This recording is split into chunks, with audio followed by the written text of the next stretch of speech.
O agronegócio brasileiro fechou 2025 com recorde em exportações e superávit de mais de 149 bilhões de dólares. E a esperança é que essa boa notícia siga em 2026, até seja fortalecida.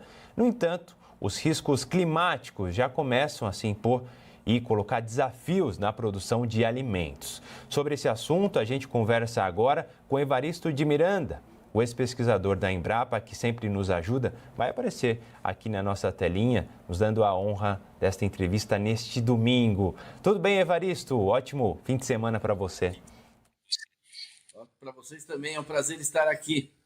Prazer é o nosso. Bom, falamos aqui, nessa rápida abertura sobre o clima. Sempre é uma preocupação, né? Os fenômenos climáticos, o excesso para um lado, para o outro, muito sol, muita chuva, sempre é uma preocupação. 24 e 25, 2024 2025, a safra foi marcada por estiagem e eu quero entender como está sendo já essa temporada 2025-2026, especialmente nesse começo do ano. O que devemos esperar para os impactos na produção e no bolso das pessoas também neste início de ano, se você puder nos falar. Claro. É importante dizer que a incerteza climática faz parte da história da agricultura, né?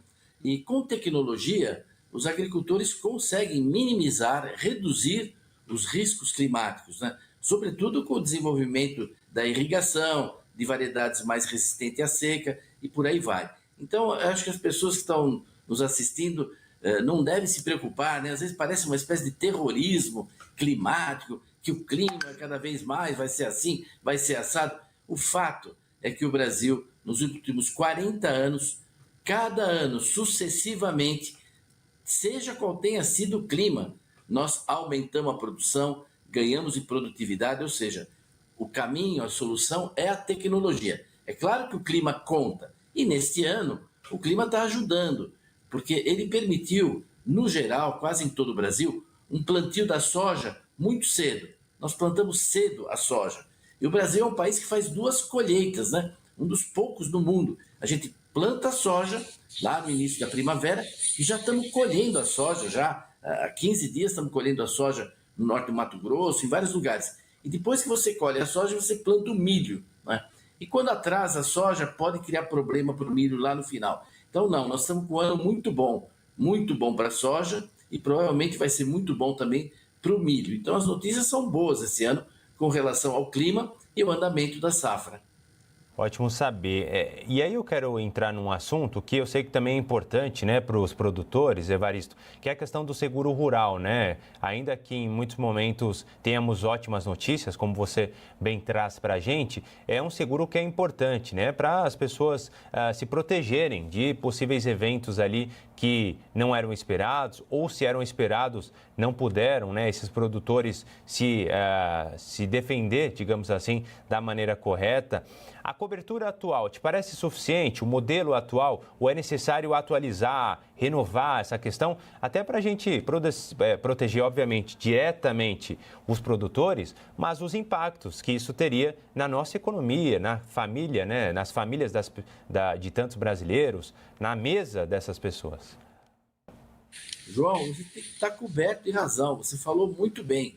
Primeiro, assim, você pode ter um ano muito bom. O ano passado foi um ano bom para a agricultura. Mas, no Mato Grosso do Sul, aconteceram problemas climáticos. E no Rio Grande do Sul, aconteceu sérios problemas climáticos. E no caso do Rio Grande do Sul, são 4 anos sucessivos de problemas com o clima, não é? Então, o conjunto pode estar bom, é como o carro, né? Não é todo mundo que está batendo o carro toda hora. Mas você precisa ter seguro, que sempre está acontecendo em algum lugar, com algum veículo, um acidente. Na agricultura também é assim. O seguro rural no Brasil é uma tristeza, não é? Inclusive, agora não é, o governo vetou, né, um dispositivo legal que garantiria à ciência, à Embrapa, etc., o financiamento da ciência, da inovação, recursos e também para o seguro rural. Nós temos que avançar muito nisso. É inacreditável que um setor, como a gente diz, que está levando o país nas costas, o setor que está garantindo dólares para o Brasil, garantindo excedente, que está garantindo comida barata na mesa. Para quem está nos assistindo ter uma ideia, na década de 1970, esses são dados do IBGE, o brasileiro consumia, em média, 3 quilos de carne de frango por ano. 3 quilos. Era numa festa, quando alguém ficava doente, fazer uma canja de galinha, quando uma mulher tinha um neném, era isso. O ano passado nós consumimos 47 quilos de frango em média por habitante, né? Nós tivemos uma redução nos preços assim, dos alimentos. Quem vai no supermercado sabe a diversidade de oferta de produtos que temos hoje comparado com 15, 20 anos atrás, né? Então, esse setor mereceria ser mais bem tratado, né? Sobretudo pelo governo federal. Às vezes você tem a impressão que tem políticas que são contra o agronegócio, como se o agronegócio fosse um inimigo do país, né? Quando ele está garantido, como você disse muito bem, além das divisas para o exterior, o abastecimento do mercado interno. Nós temos muito pouco seguro rural, como temos também infraestrutura deficiente, falta de armazenagem, enfim, precisa haver uma maior simetria, né, maior equilíbrio entre o que são as políticas governamentais e que é o trabalho do agricultor. Como o pessoal diz, não é? Você não precisa de um médico todo dia, mas do agricultor você precisa todo dia. Aliás, 3 vezes por dia, né?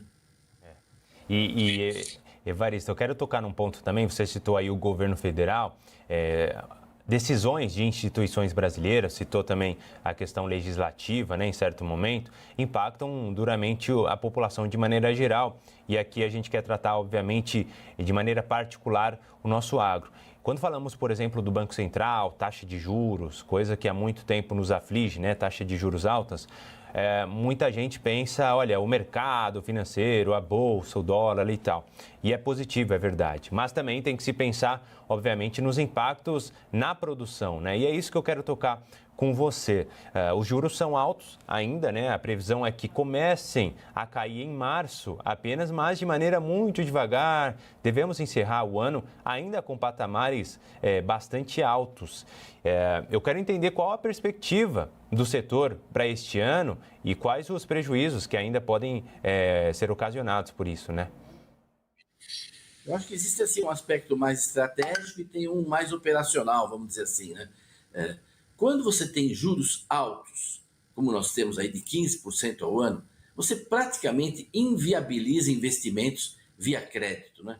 Então, hoje, o crédito rural, que é o crédito para funcionar a agricultura, vamos dizer assim, hoje ele é assumido cada vez mais por instituições privadas, quer dizer, o Estado participa cada vez menos, o Estado foi saindo do financiamento da produção agropecuária na safra do ano, na compra de semente, defensivos, etc., né? Nós temos até crédito hoje que é fornecido não em dinheiro, mas em troca de depois entregar tantos sacos de soja, por aí vai. Quer dizer, o setor procurou caminhos, né, junto ao setor privado para conseguir crédito. E hoje tem mais oferta até do que demanda, porque a taxa de juros está muito alta, né? E é difícil você ter um investimento na agricultura que seja capaz de dar lucro e ainda pagar essa taxa de juros.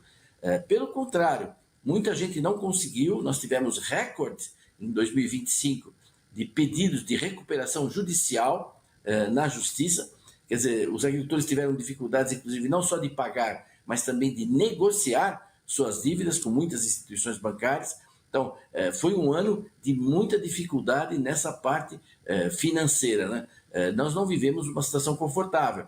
E é claro, como você disse muito bem, talvez tenhamos alguma redução, mas muito pouco, porque com o atual desequilíbrio das contas, né, com o nível de gastos descontrolado do governo federal, com esse nível de gastos, e provavelmente em muitos casos gastando muito mal, e arrecadando, nesse desequilíbrio fiscal é muito difícil você esperar que a gente tenha um juro mais baixo, né? Agora, uma saída, né, em meio a essas dificuldades pode vir nos próximos anos, imagino, Evaristo, você pode falar muito melhor, obviamente, que são novas parcerias, né, com mercados internacionais, inclusive, e aí eu quero entrar no Mercosul, União Europeia, né, o Acordo de Livre Comércio há muito tempo, quase 30 anos negociado. Aparentemente está saindo, né? Porque tivemos aprovações, tivemos ontem a assinatura, mas tem briga ainda que os europeus prometem fazer lá no Parlamento da União Europeia, até possivelmente judicializando essa questão. Qual a análise que vocês fazem desse contexto? A gente sabe que há muita pressão do agro europeu, com medo da nossa eficiência, da nossa pujança. Eles têm medo, sobretudo a França, né? Tem se colocado dessa maneira. Como vocês veem, né? Como você particularmente vê esse contexto atual e os riscos que ainda podem surgir e dificultar essa relação comercial?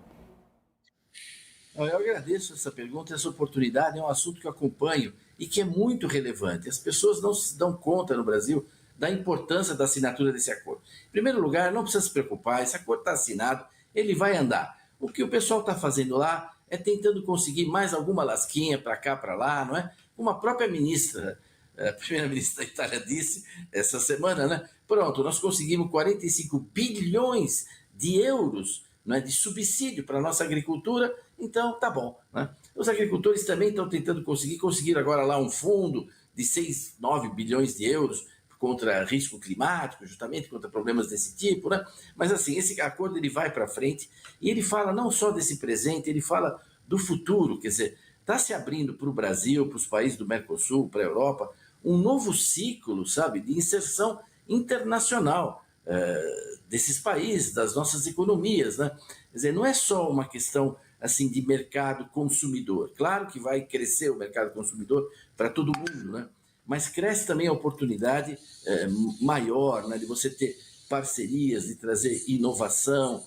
Para você ter uma ideia, nós temos atualmente 60 mil empresas europeias que exportam para o Brasil todo ano, para o Mercosul. 60 mil empresas de lá. Só na redução de juros, eles vão poupar por ano 4 bilhões de euros de redução, não de juros, de impostos, né? Pela redução de impostos, eles vão 4 bilhões de euros, eles vão investir isso, entendeu? Eles vão investir. Então, nós temos aí um crescimento, eu acho que vai surgir, mais do que o mercado consumidor, uma plataforma comum de produção e de exportação, de parcerias, de inovação entre o Brasil, o Mercosul e os países da Europa. Agora, é claro que isso é positivo também, porque o Brasil tem que se alinhar e assumir compromissos em termos regulatórios com a Europa. Então, nós temos que ter mais previsibilidade, mais segurança jurídica, menos burocracia. Então, várias coisas vão avançar nesse sentido. Para o agro, eu queria chamar a atenção para o seguinte: quem produz vinho na Europa, presunto, quem produz queijo, azeite, esse pessoal é todo favorável ao acordo, certo? Quem resiste na Europa é quem tem produções que existem também no Brasil, né? E que não são capazes de competir. Nós continuaremos exportando com muito sucesso frutas, suco de laranja, café para a Europa em melhores condições, vai ter mais margem, vai aumentar a margem os exportadores de frutas do Brasil, etc., porque essas coisas não existem lá praticamente, né? Agora, no caso da carne, de commodities, né, como a soja, o açúcar, etc., eles estabeleceram várias cotas, mas isso eu acho ainda que é melhor do que a situação atual. Vai levar o Brasil a produzir produtos de maior valor agregado para a Europa, vender coisas de maior valor agregado. No acordo, pouca gente falou, mas nós nos obrigamos a reconhecer 350 indicações de origem geográfica, como, por exemplo, o champanhe, o queijo mussarela, o queijo parmigiano. Isso são indicações de origem geográfica. Isso vai gerar um barulho por aqui, porque nós vamos ter que respeitar isso.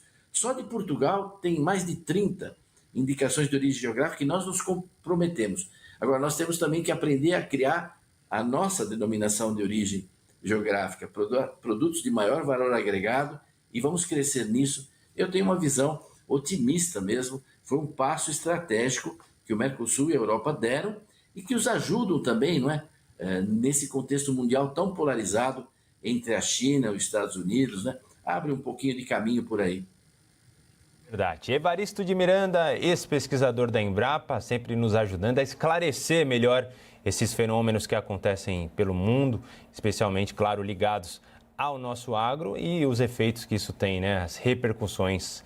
Evaristo, obrigado, viu? Ótimo fim de semana para você, um bom domingo. Eu que agradeço, um bom domingo a todos, e o povo brasileiro, o Brasil pode contar com a sua agricultura. Nós temos uma agricultura competitiva que produz produtos de qualidade, de sanidade, que exporta para mais de 170 países e isso vai continuar. Enquanto nós conversávamos aqui, apesar de ser domingo, tinha agricultor que estava tirando leite de vaca, estava arando terra, fazendo colheita, trabalhando. O trabalho não para. Valeu, Evaristo. Um ótimo dia para você. Grande abraço. Até